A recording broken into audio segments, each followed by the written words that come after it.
Excuse me, hello. जी बोलिए। I Ragini, I am new recruit. It is first day. जय Hind sir. जय Hind sir. Sir new joining. Hello sir. मैंने आपको शायद पहले भी कहीं देखा है। मुझे? नहीं, शायद मेरा इल्यूजन होगा, क्योंकि आपका चेहरा मेरे एक पुराने केस के डेड विक्टिम से मिलता है। उसका नाम रागिनी था। रागिनी? सर मेरा भी नाम रागिनी है। सर अगर आप बुरा ना माने तो मैं एक बात पूछूं? ऐसा क्या था इस केस में कि आपको आपके डेड विक्टिम की याद आ गई? ऐसा क्या हुआ था इस केस में? कौन थी ये रागिनी? मेरा नाम रागिनी है, सिर्फ रागिनी। सुन रहे हो ना तुम? सुन रहे हो ना? इस रस्सी की धागों की तरह मेरी जिंदगी भी उलझी हुई है। हम जब अपनी काबिलियत के दम पे अपना कद ऊंचा करने की सोचते हैं,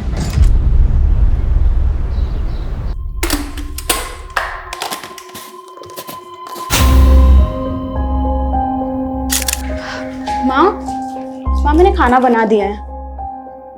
आप पापा को शाम की दवाई याद से दे दीजिएगा, वरना ये तो भूल ही जाएंगे। और आप पापा प्लीज ये बीड़ी मत पीजिएगा, वरना फिर से आपके फेफड़ों में पानी भर जाएगा। जानता हूं मेरी बीमारी के चलते तुम्हारा खर्चा बढ़ता जा रहा है। मैं भी तो बेटी की कमाई खा खा कर घुटता जा रहा हूं। इसी हताशा में न जाने कब बीड़ी मुंह में लग जाती है। ये कैसी बातें सोचते रहते हैं आप पापा?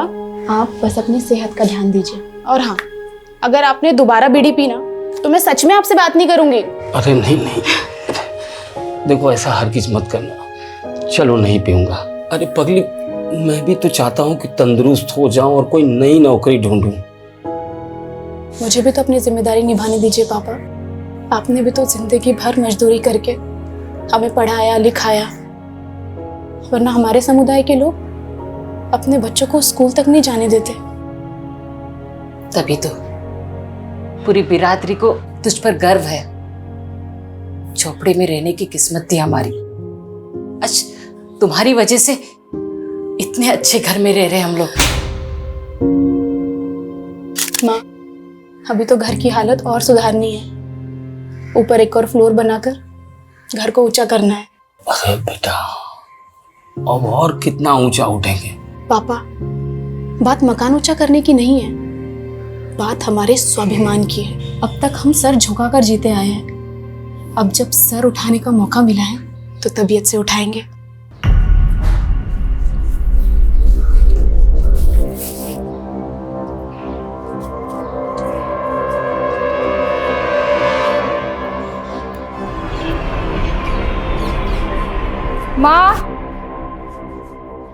माँ एक कप चाय बना दो प्लीज।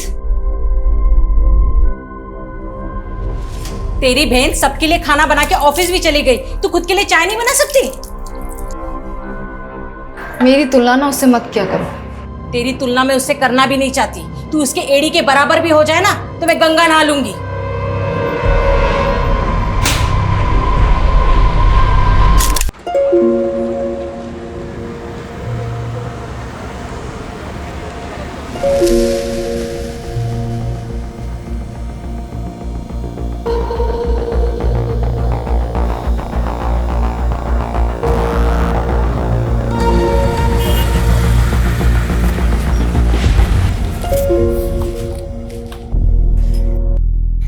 मुझे तो लगा आज तुम बस मिस कर दोगी।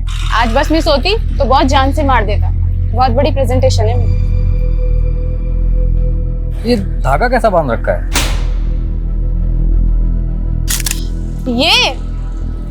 ये तो बस ऐसे ही।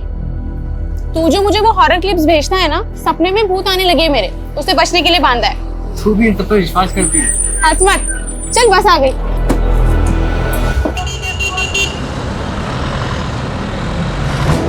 वैसे तुम्हारे सपने में जो भूत आते हैं वो दिखते कैसे?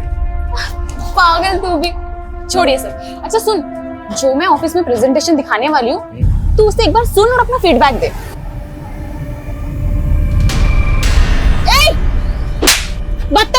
ऐसे कैसे हाथ लगाया तूने मेरे को? टच कैसे किया तूने? अरे गलती से हो गया ना टच। तूने कल भी यही किया था, मैंने इग्नोर किया। अरे भाई साहब मत बोल कुछ भी। चल रहा है छेड़खानी करता है।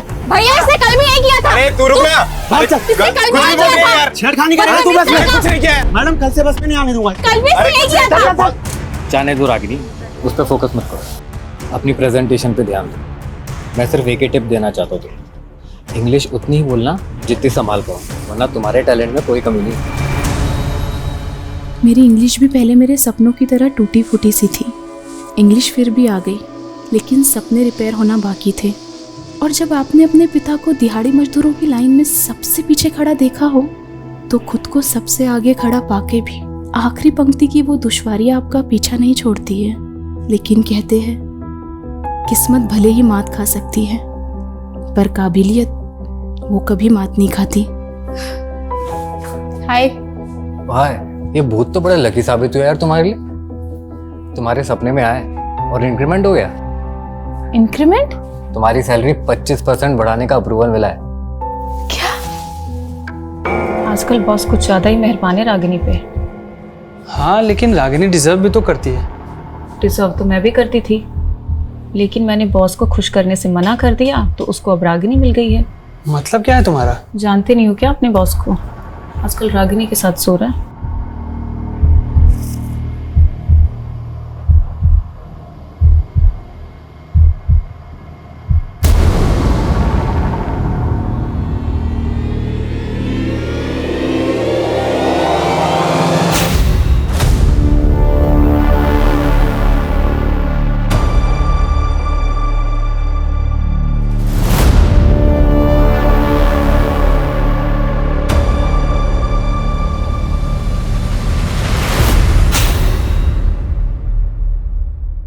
मैडम वो आपने न्यू बायोमेट्रिक एंट्री वाला फॉर्म भर दिया? हाँ पवन जी भर दिया। ये लीजिए।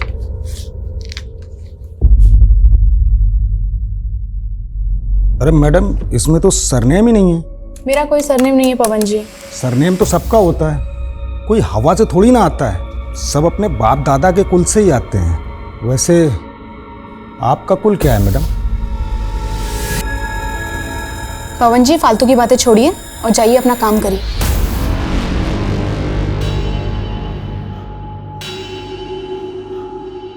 लाइए मैडम अपना फॉर्म दीजिए। पवन जी आप ठहरे कुलवान व्यक्ति, क्यों ऐसे लोगों से उलझते हैं जो अपनी जात छुपाते हैं?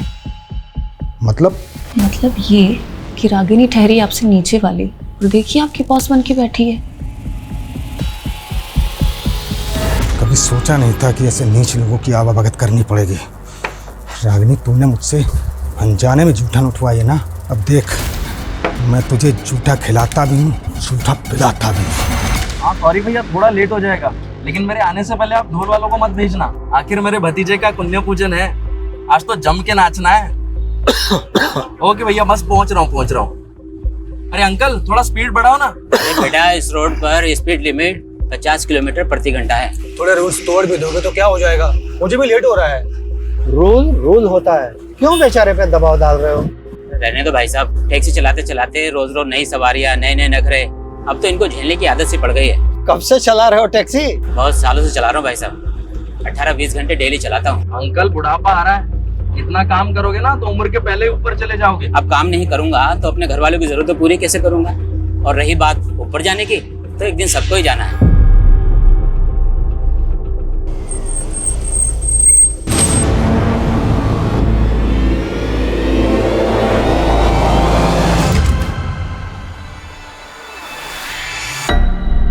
रागिनी फोन नहीं उठा रही है। 10 बजने को आया, कहाँ रह गई वो? अरे उसके दफ्तर में फोन करो ना। दफ्तर का नंबर तो गीतांजलि के पास है।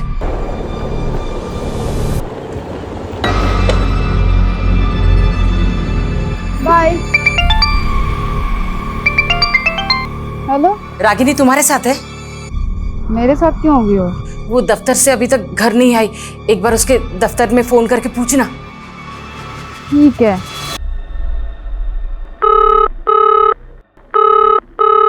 उसके ऑफिस में भी कोई कॉल नहीं उठा रहा है माँ, ऑफिस बंद हो गया होगा। एक काम करना, उसके साथ जो काम करते उनको एक बार फोन करके पूछना। आप लोग क्यों टेंशन ले रहे हो? कहीं होगी ना, कहीं मौज करने आ जाएगी। क्या बकवास कर रही है ये?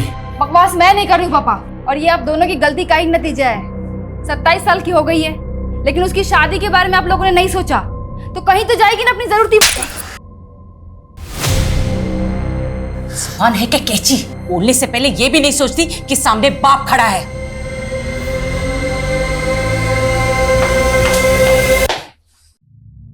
ये तो पहले ही हाथ से निकल चुकी है, अब छोटी की सोच। मैं जाता हूं उसे ढूंढने। अरे आप कहाँ जाएंगे?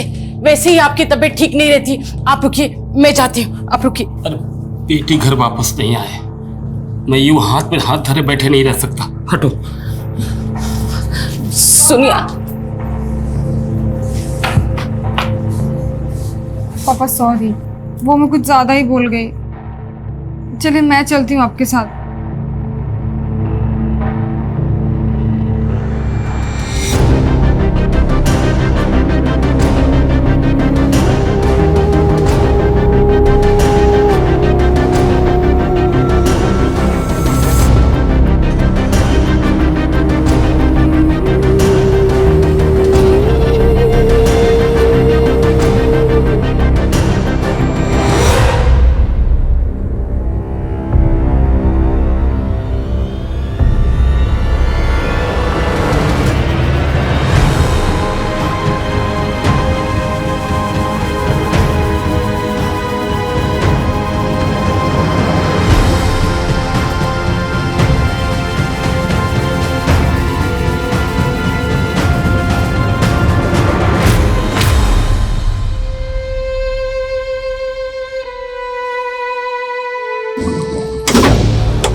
सर, ये आत्महत्या लगती है। आत्महत्या नहीं कर सकती है मेरी बेटी। संभालिए अपने। कल रात हमने इन्हें सब कुछ बताया था, इन्होंने कुछ नहीं किया। और इनकी लापरवाही का नतीजा है सर कि मेरी बहन की हालत हुई है। आप लोग पीछे हटिए, आप लोग। चौंका देने वाली खबर सामने आई है। एक रात पहले हुई गुमशुदा लड़की का शव आज सुबह मिर्दास रोड पे एक पेड़ से लटका पाया गया। सूत्रों के मुताबिक पीड़ित के परिवार ने एक रात पहले ही युवती की गुमशुदगी की रिपोर्ट थाने में दर्ज कराई थी। अब सवाल ये उठ रहा है कि ये मर्डर है या सुसाइड। आपको लगता है कि रागिनी ने सुसाइड नहीं किया, बल्कि किसी ने उसकी हत्या की? ये हत्या ही है साहब। मेरी बेटी ने कभी भी किसी समस्या के सामने घुटने नहीं टेके। किसने की होगी ये हत्या? पता नहीं किसकी नजर लग गई हमें। नजर लग गई? साहब, हम लोग भूमिहीन लोग हैं। 3 साल पहले रागिनी की यहाँ नौकरी लगी थी और 1 साल पहले बहुत मेहनत कर उसने बैंक से कर्ज लेकर ये घर बनाया। आप ही देखिए सारे सपने कैसे टूट गए।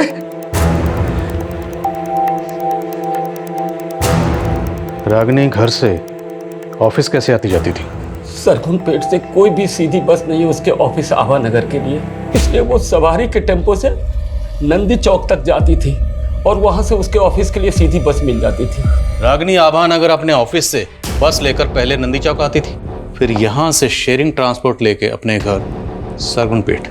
लेकिन हमें रागिनी की लाश मिली मिर्दासपुर, सरगुनपेट से 5 किलोमीटर आगे, यहाँ से कट जाता है, और हमें रागिनी की लाश यहाँ 1 किलोमीटर अंदर मिली। और सर, इस पूरे रूट पे कहीं भी सीसीटीवी नहीं है। शर्मा, जब सीसीटीवी नहीं थे तब भी केसेस सॉल्व होते थे। इस पूरे रूट को स्कैन करो और ये भी पता करो कि रागिनी अपने ऑफिस से कितने बजे निकली थी। रागिनी मिर्दासपुर क्यों गई? वो वहाँ खुद अपनी मर्जी से गई या कोई उसे ज़बरदस्ती लेकर गया? ये सुसाइड है या अबैटमेंट टू सुसाइड या फिर मर्डर?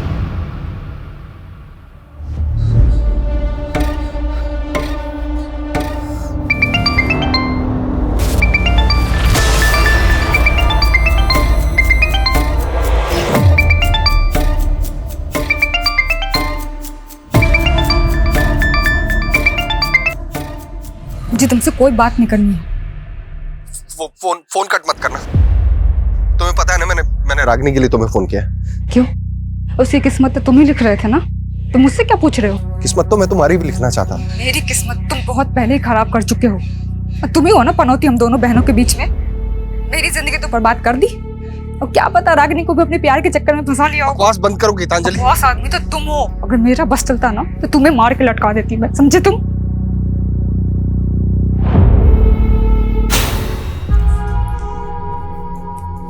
गीतांजलि, ये सब क्या है? हाँ, मैंने तुमसे क्या कहा था कि 10,000 रुपए से ज्यादा खर्चा नहीं करना है, और तुम 27,000 रुपए उड़ा कर आई हो उन सब में।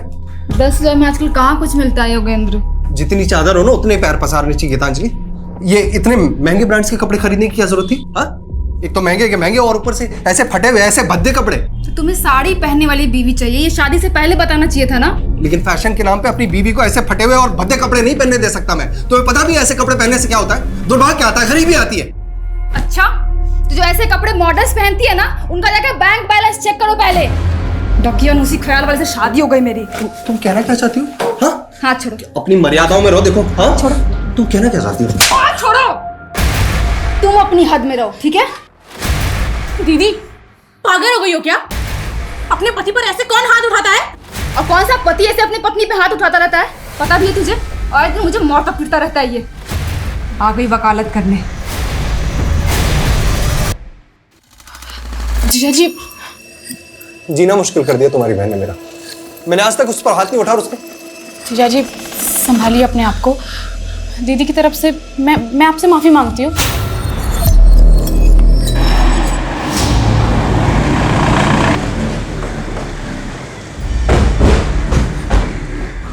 सर मैं मान ही नहीं सकता कि रागिनी सुसाइड कर सकती है। मैं उसे तब से जानता हूँ जब उसने 3 साल पहले यहाँ ज्वाइन किया था। लोग उसका मजाक भी बनाते तो वो कभी गिव अप नहीं करती थी सर। लोग उसका मजाक बनाते थे? ये अभी की बात नहीं है, वो 3 साल पुरानी बात है सर, जब उसने एज एन इंटर्न ज्वाइन किया था यहाँ पर। Excuse me ma'am, I prepare this report. I prepare नहीं, I have prepared this report होता है। वो पहले विजिता मैम की असिस्टेंट थी, लेकिन रागिनी ने अपनी लगन से ऐसा काम किया, 6 महीने पहले ही विजिता मैम क्या हम सबकी बॉस बन गई। कल ही रागिनी का इंक्रीमेंट हुआ था सर। वो बहुत खुश थी। ऐसा हो ही नहीं सकता कि वो सुसाइड कर ले। क्या कोई ऐसा है जो उसकी तरक्की से जलता था? नो आइडिया सर, लेकिन लगता था वो अपनी पर्सनल लाइफ में थोड़ी डिस्टर्ब थी। तुम उसकी पर्सनल लाइफ के बारे में क्या जानती हो? नॉट मच सर, लेकिन इस बारे में आपको अरविंद काफी कुछ बता सकता है। वो मैडम, रागिनी मैडम और अरविंद सर दोनों साथ में एक ही बस में आते थे और एक ही बस में जाते थे। कुछ शाम भी वो दोनों लोग एक ही साथ वापस गए थे। बस कौन सी थी?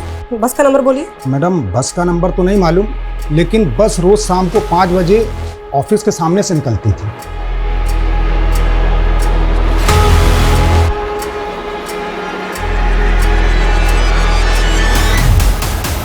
हाँ सर, ये लड़की रोजाना इसी बस से जाती थी, पर उस दिन इस बस से नहीं गई थी सर। क्या ये लड़की उस दिन बस में नहीं चढ़ी थी? नहीं सर। अच्छा, इसके ऑफिस का एक दोस्त भी इसके साथ जाता था बस में? सर एक लड़का जाता तो था, पर उस दिन तो वो लड़का भी बस में नहीं चढ़ा था। कहीं ऐसा तो नहीं रागिनी उस दिन अरविंद के साथ कहीं गई थी? पता करो अरविंद का और थाने बुलाओ उसे। Okay sir. सर मैं नहीं जानता रागिनी के साथ उस रात क्या हुआ। रागिनी और तुम दोनों एक साथ उस बस में जाते थे, लेकिन उस दिन तुम दोनों ही उस बस में नहीं चढ़े। बोल, रागिनी को लेकर कहाँ गया था? सर मुझे किसी काम से विदिशा जाना था, मैंने वो बस पकड़ी नहीं, लेकिन रागिनी उसी बस से गई थी। सॉरी यार, मैं आज तुम्हें बस में कंपनी नहीं दे पाऊंगा। तो क्या हुआ यार, कोई बात नहीं, मैं चली जाऊंगी।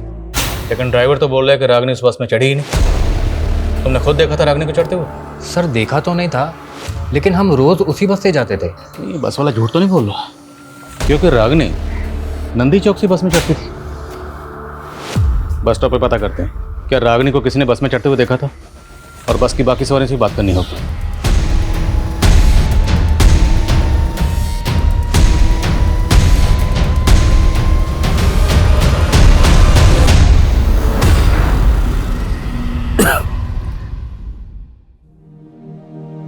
गिन चुन के 4 ही तो लोग हैं हम लोग, और ऊंचा मकान बनाने की क्या जरूरत है?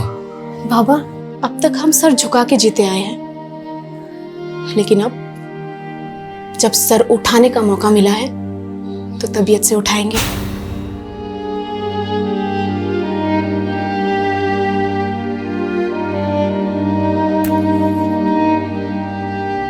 अगर आपने दोबारा बीड़ी पी ना तो मैं सच में आपसे बात नहीं करूंगी।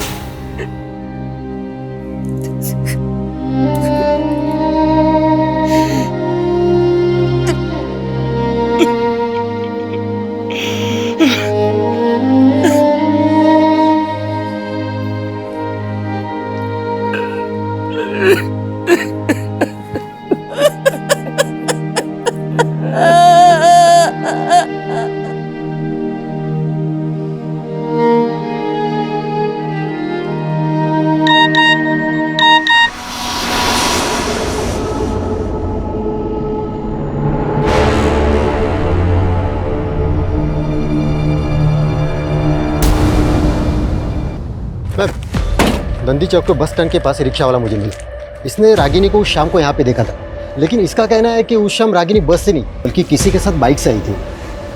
क्या देखा था आपने?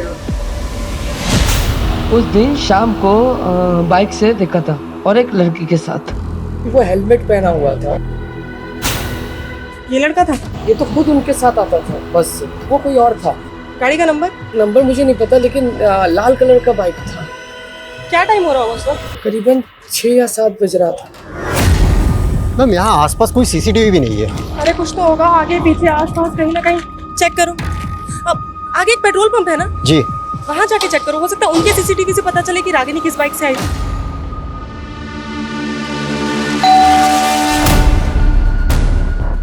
रागिनी जी का घर यही है?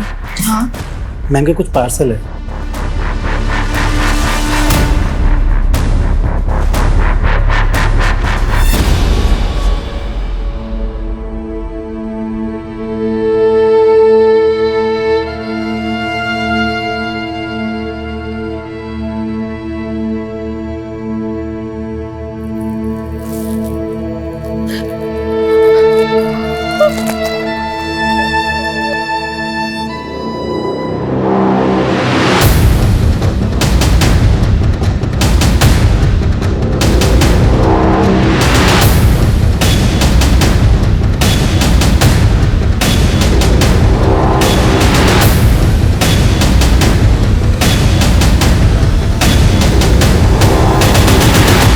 बाइक का तो कुछ पता नहीं चला सर, लेकिन उस शाम को रागिनी नंदी चौक के पेट्रोल पंप के एक सीसीटीवी फुटेज में कैप्चर हुई थी।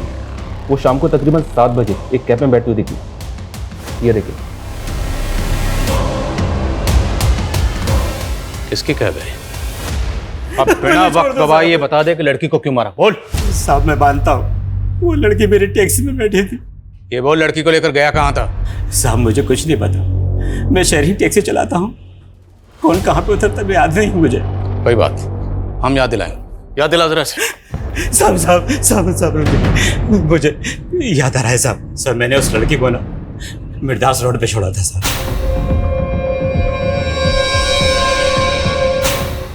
कितने बजे होंगे तब? सर उस वक्त 8 बजे होंगे। उस रात गाड़ी में और कितनी सवारियां थी? सर उस लड़की के अलावा 3 सवारियां और थी। कौन थी वो 3 सवारियां? सर मैं पहचानते नहीं उनको। शहरी टैक्सी चलाता हूँ ना, अलग अलग जगह से चढ़ी थी। वो सवारियां उतरी कहाँ थी ये तो याद होगा? साहब वो पहली सवारी तो कीर्ति नगर उतरी थी और दूसरी वृंदापुर और तीसरी मालवीपुर उतरी थी सर। वो लड़की रागिनी हर रोज नंदी चौक से अपने घर सरगुनपेट जाने के लिए शेयरिंग ट्रांसपोर्ट लेती थी, तो वो मिर्दास रोड क्यों जाएगी? अब वो मुझे नहीं पता साहब। कोई बात नहीं, हम पता लगा लेंगे। इसकी टैक्सी का फोरेंसिक करवा। सर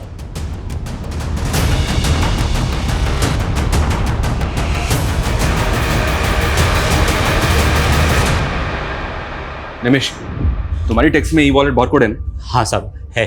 तो पैसेंजर से पेमेंट कैसे लेते हो? ई वॉलेट से या कैश? सर ई वॉलेट से भी और कैश भी, दोनों। उस रात उन तीनों सवारियों ने पेमेंट कैसे की थी? साहब एक सवारी ने तो ऑनलाइन किया था और बाकी ने कैश। ट्रांजैक्शन दिखा और उस लड़की को जहां उतारा था वो लोकेशन दिखा।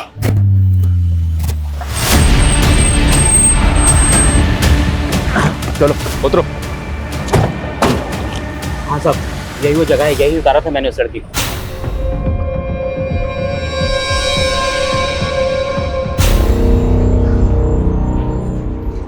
वो जगह यहाँ से 1 किलोमीटर दूर है, यहाँ पर रागिनी की लाश लटकी हुई है। सर ये आसपास कुछ घर दिखाई दे रहे हैं। हो सकता है कि रागिनी या किसी के घर पे आई हो। उस रात को किसी ने रागिनी को यहाँ आते जाते देखा। रागिनी के घर वालों ने ऐसा कुछ कहा नहीं कि उनकी जान पहचान का यहाँ कोई रहता है। फिर भी पता करो। Okay sir. विकास। हाँ समझ। सर उस शाम कैब वाले को रमेश कुमार नाम के एक आदमी ने ई वॉलेट से पे किया था। सर ये आदमी कीर्तिनगर में रहता है, मैंने उसे बुलवा लिया। ठीक।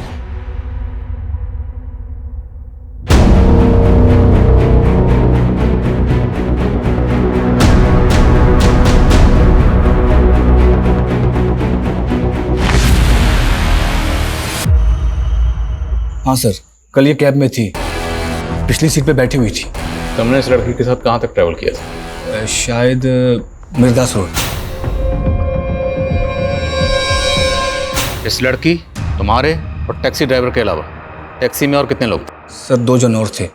एक अंकल थे, बहुत बुजुर्ग, बार बार खांस रहे थे, और सर एक लड़का था, यंग। कौन थे वो दोनों, जानते हो? नहीं सर, मैं नहीं जानता। वो दोनों एक दूसरे को जानते? सर ऐसा देख के तो नहीं लगा, पर वो लड़का बहुत जल्दी में था सर। उसे किसी फंक्शन में जाने के लिए बोल रहा था वो। आखिर मेरे भतीजे का पुण्य पूजन है, आज तो जम के नाचना है।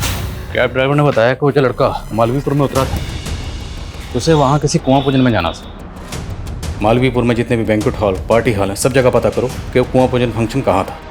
शर्मा, किसी भी तरह से उस लड़के को ढूंढो, क्योंकि हो सकता है उस लड़के से हमें पता चले कि उस रात रागिनी के साथ क्या हुआ था। सर मिर्दासपुर में भी इंक्वायरी चालू है, लेकिन अभी तक कोई भी ऐसा विटनेस नहीं मिला है जिसने रागिनी को उस रात वहाँ किसी के साथ देखा हो।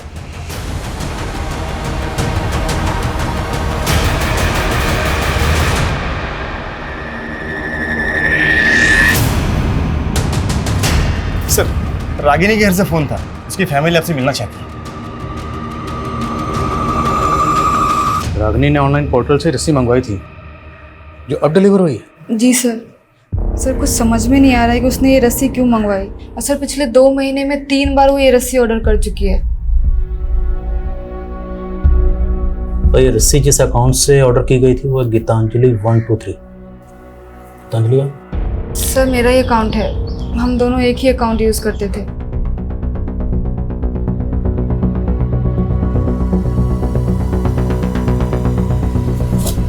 ये ठीक वैसी रस्सी है जिस रस्सी पर रागिनी की लाश लटकी हुई थी। हाँ सर, इसीलिए लगा कि आपको बता देना चाहिए। पर आप तो कह रहे थे कि रागिनी सुसाइड नहीं कर सकती, जबकि आपकी बेटी कह रही है कि रागिनी पिछले 2 महीने से ऐसी रस्सी मंगवा रही थी। तो क्या रागिनी 2 महीने से सुसाइड के बारे में सोच रही थी?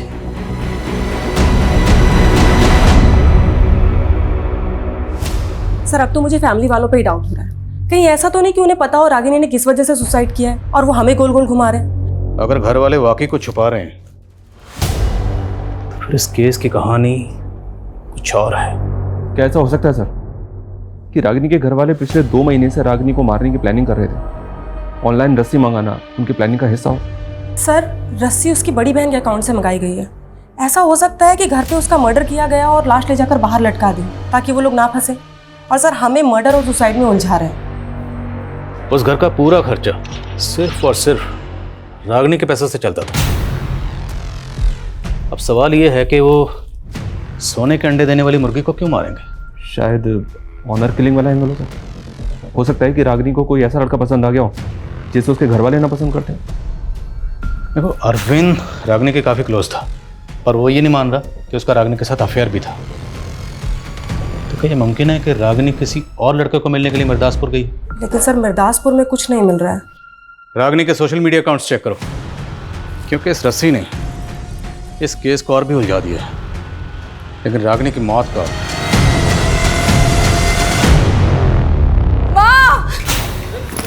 गीतांजलि, गीतांजलि, दामाद जी आप दोनों यहाँ मतलब पापा जी को गीतांजलि को शायद कोई गलतफहमी हो गई है। ये आपसे कुछ मुझे कोई गलतफहमी नहीं हुई है। पापा इसका ना इसके साथ चक्कर चल रहा है। ये क्या बकवास कर रही हो दीदी? हाँ मैंने तुम दोनों की लड़ाई में जीजा जी का साथ दिया, इसलिए कुछ भी बोलोगी? तुम ना ज्यादा भोली बनने की कोशिश बिल्कुल भी मत करो मेरे सामने। सुनो सुनो सुनो, अगर तुम मेरे साथ नहीं रहना चाहती ना तो मुझे कोई तकलीफ नहीं है। तुम अपनी बहन को जलील मत करो यार।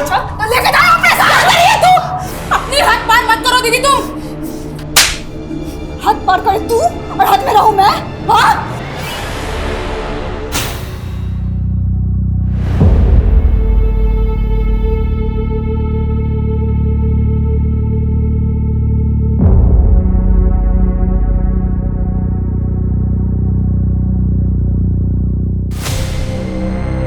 गीतांजलि, कहीं तू हमसे कुछ छुपा तो नहीं रही है ना?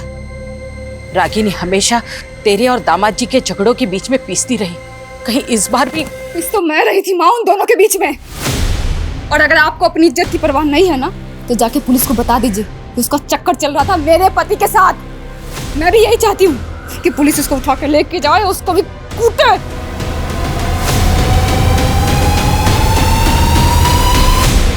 उस रात मालवीपुर के एक पार्टी हॉल में एक बच्चे का कुआं पूजन था, और रमेश के मुताबिक जिस बच्चे का कुआं पूजन था वो उसका भतीजा था।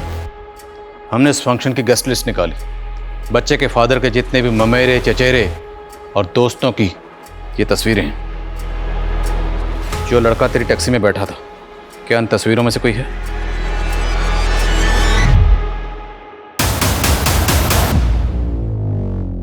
सर, वो लड़की मालवीपुर के पहले ही कहीं उतर गई थी। कहाँ उतरी थी? जगह का नाम बोल। शायद मिर्दासपुर सर। उस रात तेरे, टैक्सी ड्राइवर और इस लड़की के अलावा टैक्सी में कोई और भी था? सर 2 लोग और थे। कौन थे, जानते हो ना? जी नहीं सर। विनय, रमेश और कैब ड्राइवर निमेश, इन तीनों की स्टेटमेंट सेम है। मैंने चेक भी किया सर, ये तीनों वाकई में एक दूसरे को नहीं जानते। हो सकता है तीनों सच बोल रहे हैं। इन तीनों के अलावा उस रात कैब में एक बंदा और था जो वृंदापुर उतरा था। वो बंदा कौन था? उसका बयान लेना भी जरूरी है। उसका स्केच बनवाओ इन तीनों से। Okay sir. सर उस शाम रागिनी के कलीग दिलीप का नंबर नंदी चौक में एक्टिव था, और सर उसके पास बिल्कुल उसी मॉडल की बाइक है जिसके बारे में चाय वाले ने जिक्र किया था। वो मैंने उसको लिफ्ट दी थी सर, लेकिन मैंने उसको नंदी चौक उतार दिया था। वही तो पूछ रहा हूँ, पहले क्यों नहीं बताया? प्लान क्या था? कैसा प्लान सर? आप बेकार में शक कर रहे हैं मुझ पर। मैं तो खुद गिल्ट में हूँ कि मैंने उस दिन उसको घर तक नहीं छोड़ा। ये इमोशनल ड्रामा बंद कर, सच बोल। मैं सच कह रहा हूँ सर। मैं उसको घर तक ड्रॉप करता तो मुझे अपने घर जाने के लिए 15 किलोमीटर वापस आना पड़ता। इसलिए रागिनी ने ही मुझसे कहा कि मैं उसे नंदी चौक उतार दूँ, वो शेयरिंग कैब ले लेगी। ठीक है, जाओ। सुनो, कहीं गायब होने की मत सोचना, वरना बहुत पछताओगे। ये पक्का कुछ छुपा रहा है। इसकी उस रात की एक एक एक्टिविटी पता करो। Okay sir.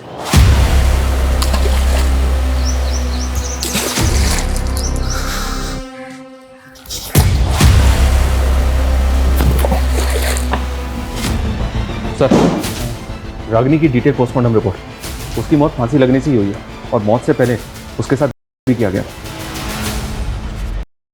तो ये भी तो मुमकिन है कि जिन लोगों ने उसका किया, उन्हीं लोगों ने उसको मारा, रस्सी से बांधा और पेड़ पर लटका दिया। लेकिन वो रेपिस्ट है कहाँ? रेपिस्ट तो रेपिस्ट। हम तो अभी तक ये भी पता नहीं लगा पाए कि रागिनी मिर्दासपुर क्यों गई थी। आसमान सर, वृंदापुर में उस चौथे आदमी का स्केच आइडेंटिफाई हुआ है। मंजुल नाम है सर उसका। लाओ से। हाँ सर, वो लड़की थी उस कैब में और मिर्दासपुर उतरी थी। उस लड़की का हुआ था और फिर मर्डर। अगर कुछ भी जानते हो तो बता दो। सर, मेरे बच्ची जैसी है वो। मैं खुद हैरान था कि इतनी रात को वो उतरी क्यों।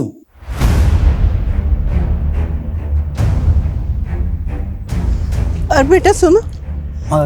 बेटा, इतने दिनों से मैं यहाँ इतनी पुलिस आते हुए देख रही हूँ, बात क्या है? अरे लड़की की आत्महत्या की है ना, उसकी इंक्वायरी चल रही है। पर वो तो 1 किलोमीटर दूर हुई थी, फिर पुलिस यहाँ क्यों पूछ रही है? सर मैंने रागिनी का सोशल मीडिया अकाउंट चेक किया। सर गौर करने वाली बात यह है, जिस दिन उसका रेप हुआ है उस दिन उसने इस योगेंद्र नाम के आदमी को बर्थडे विश किया है। कहीं ऐसा तो नहीं कि रागिनी को ये बर्थडे पार्टी अटेंड करनी थी, इसलिए वो मिर्दासपुर उतरी? लेकिन सर ये सरकपुर में रहता है। हो सकता है इसने रागिनी को पिक किया वहाँ से। सर हैरानी की बात तो यही है, ये योगेंद्र रागिनी की बड़ी बहन गीतांजलि का हस्बैंड है, और गीतांजलि और इसका डिवोर्स होने वाला है। What? क्या हुआ? योगेंद्र का नाम सुनकर आप लोग चुप क्यों हो गए? सर ये लोग कुछ नहीं बोलेंगे उसके बारे में। मतलब कहना क्या चाहती हैं आप? सर वो मुझे डिवोर्स देके मेरी बहन रागिनी से शादी करना चाहता था। रागिनी रागिनी भी उससे शादी करना चाहती थी? सर रागनी तो उसके सामने मुझे ही गलत समझती थी, कभी उसकी असली इंटेंशन नहीं समझ पाई। सर एक नंबर का वाहियात आदमी है वो। मुझसे पहले उसने एक जानवर से भी शादी की थी सर। जानवर? दिमाग खिसका हुआ है सर उसका। कहता है कि उसकी कुंडली में ना 2-2 शादियों का योग है। पहले उस जानवर से शादी की, फिर मुझसे, और मेरे बाद अब मेरी बहन को फुसला रहा था। सर मैं कुंडली में विश्वास करता हूँ और सच में सर मेरी कुंडली में 2 शादियों का योग लिखा हुआ था। तेरा राहु के तो सब बिगाड़ दूंगा, समझा? बोल, किस किस के साथ मिलकर रागिनी का किया? सर कैसी बातें कर रहे हैं सर आप? मैं ऐसे चरित्र का आदमी नहीं हूँ सर। और रागिनी तो खुद जानती थी अपनी बहन के बारे में। अब रागिनी तो रही नहीं, और तेरी कथा सुनने में हमें कोई दिलचस्पी नहीं है, समझे? टाइम वेस्ट मत कर, बोल। सर मैं सच कह रहा हूँ सर, मैंने ऐसा कुछ भी नहीं किया सर। और सर उल्टा मुझे तो ऐसा महसूस होता है कि गीतांजलि ने अपनी छोटी बहन को कत्ल करवा दिया सर। अच्छा, तो अपनी सगी बहन को क्यों मरवाएगी? सर 15 लाख रुपए मांग रही थी मुझसे एलुमनी के लिए, और रागिनी मेरे साथ खड़ी थी। वो अपनी बहन के खिलाफ कोर्ट में गवाही देने वाली थी, और सर मुझे यकीन गीतांजलि ने अपनी बहन को पैसों की वजह से मरवाया।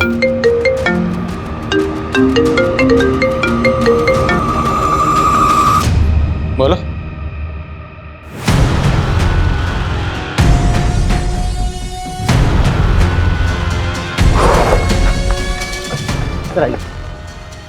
सर ये लीजिए, उस रात के बारे में आपको कुछ बताना चाहती हूँ। अरे साहब, मैं रोज यहाँ इतनी पुलिस आते हुए देखती हूँ, लेकिन मुझसे पूछा ही नहीं किसी ने कि क्या बात है, तो मैं पहले ही बता देती ना।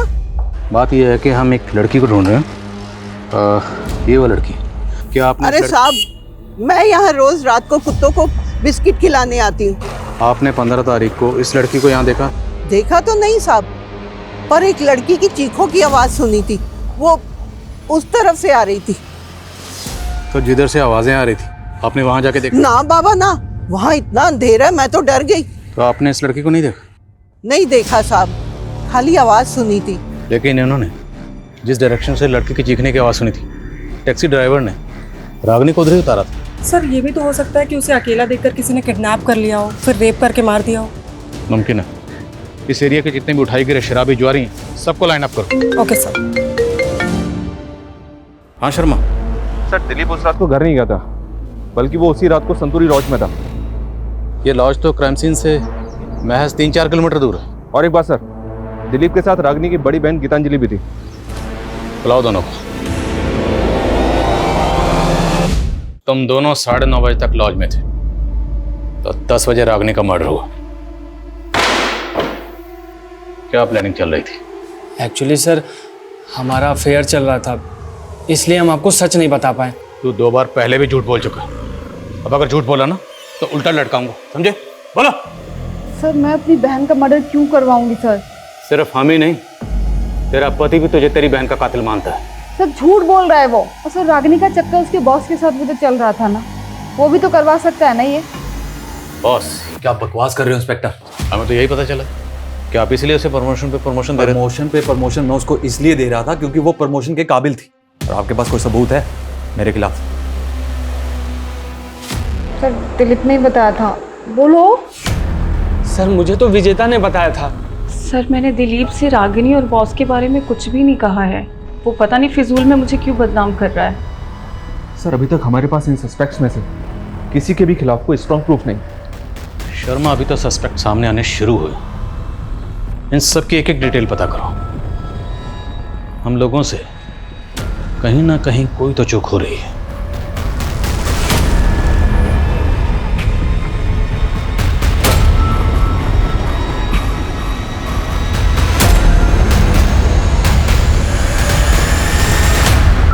रागिनी, तुम्हारी कुंडली देखकर तो ऐसा लगता है कि तुम कोई ना कोई बड़ा मिरेकल करने वाली हो, लेकिन एक दोष है और वही तुम्हारी समस्याओं का कारण है। कैसा दोष?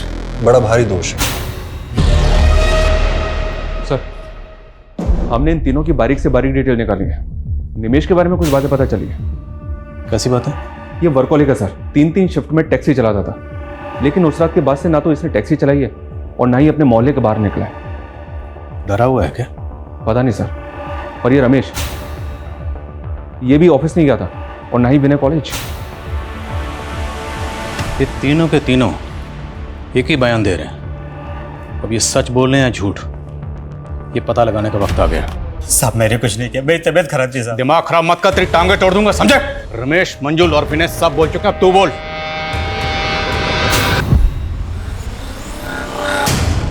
आइए मैडम, सरगम प्लेट 50 रुपया। नहीं भैया, मुझे मिर्दास रोड के तालाब वाले रास्ते से होते हुए जाना है। हाँ तो ठीक है मैडम, फिर वहीं छोड़ देंगे। आइए बैठिए। वो लड़की पीछे सीट पर बैठी थी और साथ में 3 लोग जो बैठे थे उस लड़की के साथ बदतमीजी कर रहे थे। मैं तो लड़की को बचाना चाहता था, इसलिए मैं उस लड़की को मिर्दास रोड पे उतार रहा था। उन लोगों ने मुझे जान से मारने की धमकी दी, फिर जो वो बोलते रहे मैं करता रहा। उन्होंने आगे जाके गाड़ी रुकवाई, मैंने कुछ नहीं किया साहब।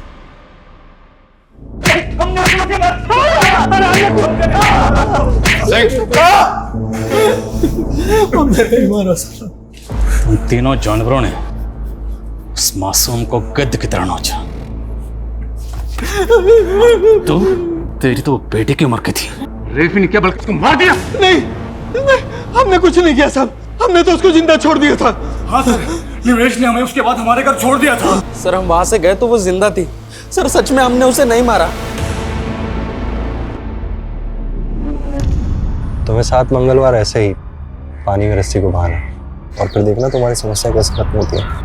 ये काला धागा, इसे हमेशा अपने हाथ में बांधे रखना है ना।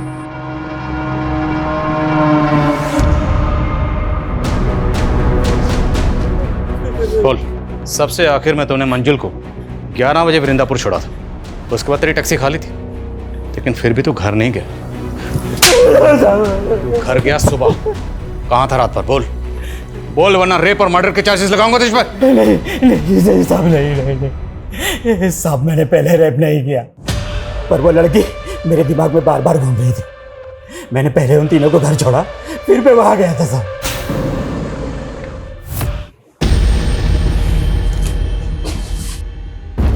सर इस क्राइम का मोटिव कुछ और ही है।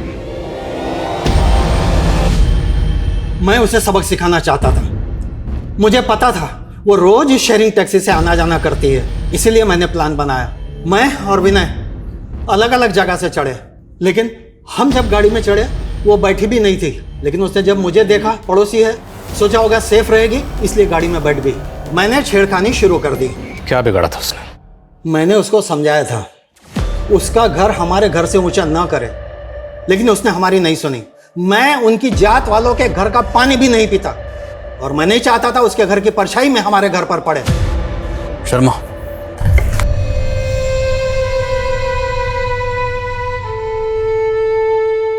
सर मैंने सुना है कि छोटे गांव कस्बों में लोग भेदभाव के चलते हुए बड़े बड़े गुनाह करते हैं, लेकिन रागिनी के साथ जो हुआ बहुत ही दर्दनाक था। वो लोग रागिनी को छोटा समझते थे, दरअसल छोटी रागिनी नहीं, छोटे थे वो लोग, उनकी सोच, जिन्होंने रागिनी को सिर्फ इसलिए मार दिया ताकि रागिनी के घर की परछाई उनके घर पर ना पड़े। सिर्फ इसलिए एक मासूम की जान ले ली उन लोगों ने, जबकि उनकी खुद की परछाई उनसे शर्म खाती हो। जो लोग दूसरों को भेदभाव की नजर से देखते हैं, दरअसल समाज में वो विकृति पैदा करते हैं, और ऐसे ही लोग देश में अराजकता का माहौल पैदा करते हैं।